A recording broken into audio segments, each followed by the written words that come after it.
আপনি কি জানেন ল্যাংড়া নামে বিখ্যাত এই আমের নাম ল্যাংড়া হলো কিভাবে?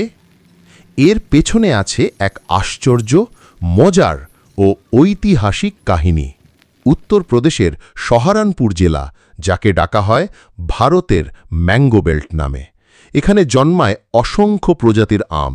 তবে তাদের মধ্যে সবচেয়ে বিখ্যাত একটি নাম ল্যাংড়া। এই গল্প শুরু হয় আজ থেকে প্রায় ২৫০ থেকে ৩০০ বছর আগে। বারাণসী বা তৎকালীন বেনারসে এক পুরোহিত থাকতেন, যিনি ছিলেন শারীরিকভাবে অক্ষম। এক পা খুঁড়িয়ে হাঁটতেন। লোকজন ভালোবেসেই তাকে ডাকত ল্যাংড়া পুরোহিত। একদিন তিনি তার আশ্রমে একটি আম গাছ রোপণ করেন। সময়ের সঙ্গে সেই গাছে ফল ধরতে শুরু করে, কিন্তু আশেপাশের শিশুরা সেই আম পাড়তে গিয়ে মাঝে মাঝে পাথর ছুঁড়ে মারত গাছে।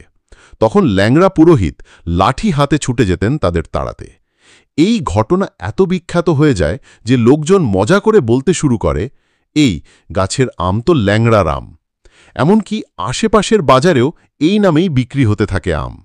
এই খবর পৌঁছে যায় সেই সময়কার রাজার কানে। তিনি আম আনিয়ে খেয়ে দেখেন আর একেবারে মুগ্ধ হয়ে যান স্বাদে। তারপর তিনি আদেশ দেন, এই আমের নাম হোক ল্যাংড়া আম এবং এর চারা সারা রাজ্যে ছড়িয়ে দেওয়া হোক। রাজ আদেশ অনুসারে সেই গাছ থেকে আরও চারা তৈরি করে ছড়িয়ে দেওয়া হয় নানা জায়গায়। আর ধীরে ধীরে এই ল্যাংড়া আম হয়ে ওঠে ভারতের সবচেয়ে জনপ্রিয় আমের একটি।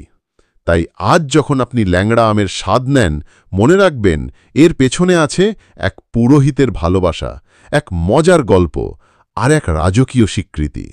ল্যাংড়া আম শুধুই একটা আম নয়, এটা এক ঐতিহাসিক স্বাদ।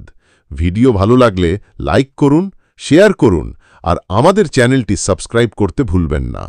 আর নিচে কমেন্টে লিখুন আপনার প্রিয় আম কোনটি।